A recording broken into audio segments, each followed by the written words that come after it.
Hello everyone, আজি আপোনালোকৰ বাবে বগৰী মিঠা আচাৰ এটা নতুন ৰেচিপি লৈ আহিছো। গুড়েৰে বনোৱা বগৰীৰ এই মিঠা আচাৰবিধ খাবলৈ আপোনালোকৰ নিশ্চয় বহুতেই ভাল পায়। আৰু মোৰো বগৰীৰ এই জ্বলা মিঠা আচাৰবিধ খুবেই প্ৰিয়। বছৰৰ বগৰী পোৱা এই দিনকিটাত মই মিঠা আচাৰবিধ এবাৰ বনাই থৈ দিওঁ আৰু প্ৰায় 6-7 মাহ মানলৈ এই আচাৰবিধ ভালে থাকে। আপোনালোকেও এই আচাৰবিধ খুব সহজতে বনাব পাৰে। আশা কৰোঁ আজিৰ এই আচাৰ ৰেচিপিটো আপোনালোকে নিশ্চয় ভাল পাব। তেনেহলে ভিডিঅটো শেষলৈকে চাই থাকিব। বগৰী মিঠা আচাৰ বনাবলৈ মই ব্যৱহাৰ কৰা ইনগ্ৰেডিয়েন্টছখিনি আপোনালোকে স্ক্ৰীনত দেখিবলৈ পাইছে। এয়া মই আচাৰ বনাবলৈ 300 গ্ৰাম পকা শুকান বগৰী লৈছো। বগৰীখিনি পানীৰে দুবাৰমান ভালকৈ ধুই সাফা কৰি লৈছো আৰু পানীখিনিও ভালকৈ শুকুৱাই লৈছো। আচাৰ বনাবলৈ লোৱাৰ আগতে বগৰীখিনিৰ পানীখিনি ৰ'দত বা ফেনৰ বতাহত ভালকৈ শুকুৱাই ল'ব লাগে। আৰু বগৰীখিনিত যদি এনেকুৱা বেয়া বা পোকে খোৱা বগৰী থাকে সেইখিনি আচাৰত ব্যৱহাৰ কৰিব নালাগে, নহলে আচাৰখিনি বেয়া হৈ যাব পাৰে। এতিয়া বগৰীখিনিৰ ঠাৰিখিনি ছিঙি লওঁ আৰু বগৰীকেইটা এইদৰে অলপ অলপ ফালি লওঁ। তেতিয়া আচাৰ তেল মছলাখিনি বগৰীখিনি ভিতৰলৈ ভালকৈ সোমাই যাব। ইফালে আচাৰৰ মছলাখিনি ভাজিবলৈ পেন এখন গেছত বহুৱাই দিছো। এয়া সব গুটি 2 চামুচ ইয়াতে দি ললো। 5 ফুৰণ 1 চামুচ দিছো। জিৰা গুটি 1 চামুচ দিলো। এয়া ধনিয়া গুটি দিলো 2 চামুচ।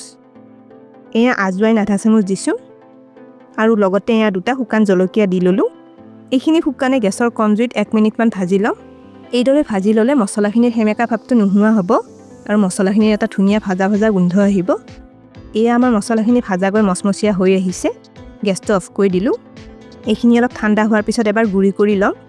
এয়া চাওক ভাজা মছলাখিনি মই মিক্সাৰ গ্ৰাইণ্ডাৰতে গুড়ি কৰি ললো। আচাৰত দিম বাবে মছলাখিনি মই খুব বেছি মিহিকৈ গুড়ি কৰা নাই। এইখিনি এনেকৈ খাবলৈ ভাল লাগে। এতিয়া এই সসপেন এটা গেছত বহুৱাই দিছো। এয়া 150 গ্ৰাম মিহিকৈ কাটি লোৱা গুড় ইয়াতে দি ললো। গুড়খিনিতে আধা কাপ পানী দি লৈছো। এইখিনি এবাৰ মিলাই লওঁ। এই গুড়খিনি এতিয়া ভালদৰে গলি যোৱালৈ এইখিনি এবাৰ উতলাই লওঁ। এয়া চাওক আমাৰ গুড়খিনি ভালকৈ গলি গৈছে। এইখিনি কিন্তু আৰু ডাঠ কৰি উতলাই থাকিব নালাগে, মাত্ৰ গুড়খিনি গলাই ললেই হ'ব। গেছটো অফ কৰি দিছো। এইখিনি এতিয়া এবাৰ চেকি লওঁ। এয়া গুড়খিনি চেকনি এখনেৰে চেকি লৈছো। আচলতে গুড়খিনিত ধূলি বালি লাগি থাকিব পাৰে, সেইবাবে গলাই লোৱাৰ পিছত এইখিনি এবাৰ চেকি ল'ব লাগে।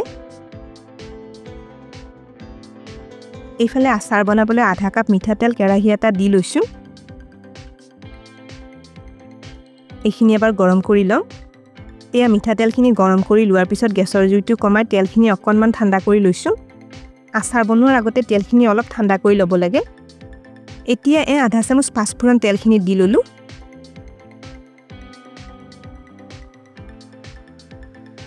এইখিনি ফুটি অহাত শুকান বগৰীখিনি তেলখিনি দি লওঁ। এইখিনি এতিয়া 2 মিনিটমান কম জুইত ভাজি লওঁ।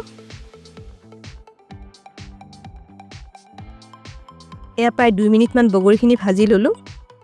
বগৰীখিনি কিন্তু বেছিকৈ ভাজি থাকিব নালাগে। এতিয়া ইয়াতে গলাই লোৱা গুড়খিনি দি লৈছো। এই গুড়খিনি কিন্তু অলপ কুহুমীয়া হৈ থাকোতে বগৰীখিনি দি ল'ব লাগিব। এয়া লগতে কলা নিমখ 1 চামুচ দি লৈছো। ইয়াতে আপোনালোকে কলা নিমখৰ সলনি বগা নিমখটো ব্যৱহাৰ কৰিবও পাৰে। এইখিনি এতিয়া ভালদৰে মিলাই লৈছো। ইয়াতে মই 300 গ্ৰাম বগৰীত 150 গ্ৰাম গুড় দিছো, মানে বগৰীৰ আধা পৰিমাণৰ গুড় ব্যৱহাৰ কৰিছো। এতিয়া এইখিনি 5 মিনিটমান কম জুইত উতলি থাকিব দিম।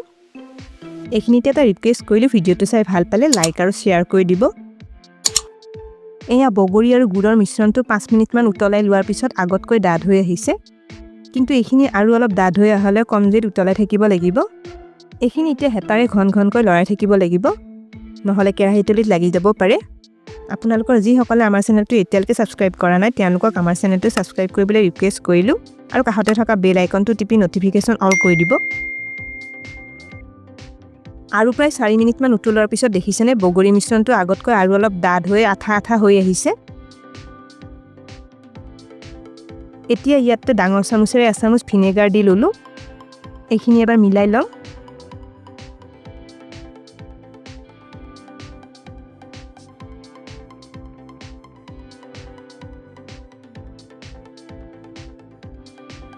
এইখিনি এতিয়া আৰু 1-2 মিনিটমান অলপ উতলাই লওঁ।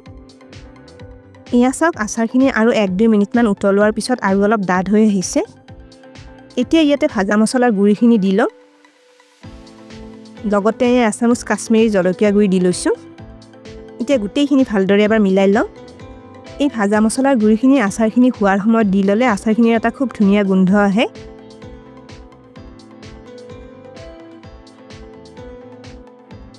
এয়া আমাৰ বগৰী মিঠা আচাৰখিনি বনোৱা হৈয়ে গৈছে। এইখিনি বনাওঁতে মোৰ প্ৰায় 10-12 মিনিটমান সময় লাগিলে। আচাৰখিনি চাওক ধুনীয়া ডাঠ হৈ আহিছে। এইখিনি ঠাণ্ডা হোৱাৰ পিছত আৰু অলপ ডাঠ হৈ পৰিব। আচাৰখিনি খুব ধুনীয়া আঠা আঠা হৈছে। এতিয়া গেছটো অফ কৰি আচাৰখিনি ঠাণ্ডা হ'বলৈ থৈ দিম। এয়া আমাৰ বগৰী আচাৰখিনি ঠাণ্ডা হৈ গৈছে। এয়া চাওক ঠাণ্ডা হোৱাৰ পিছত আচাৰখিনি আৰু বেছি ডাঠ হৈ পৰিছে। এইদৰে গুড়েৰে বনোৱা বগৰী মিঠা জ্বলা আচাৰবিধ খাবলৈ যে খুবেই সোৱাদ লাগে। অলপ ভিনেগাৰ মিলাই দিয়া হৈছে বাবে বগৰীৰ মিঠা আচাৰবিধ বহুত দিনলৈ ভালে থাকিব। প্ৰায় 6-7 মাহ মানলৈ ভালে থাকে এই আচাৰবিধ। গ্লাছৰ বটলত ভৰাই থৈ এই আচাৰটো আপোনালোকে বহুত দিনলৈ খাই থাকিব পাৰিব। তেনেহ'লে আজিৰ আচাৰ ৰেচিপিটো কেনে পালে কমেণ্ট কৰি নিশ্চয় জনাব। ভিডিঅ'টো শেষলৈকে চোৱাৰ বাবে অশেষ ধন্যবাদ জনালোঁ। আৰু ভিডিঅ'টো ভাল পালে লাইক আৰু শ্বেয়াৰ কৰি দিব। স্ক্ৰীনত দেখা পোৱা ৰেচিপিকেইটা চাবলৈ মই ৰিকমেণ্ড কৰিলোঁ। ভিডিঅ'কেইটা চাবলৈ ৰেচিপিটোৰ ফটোখনৰ ওপৰত ক্লিক কৰিলেই হ'ল। তেনেহ'লে আজিলৈ আহিছোঁ, আকৌ লগ পাম আৰু এটা নতুন ৰেচিপি ভিডিঅ'ৰ সৈতে।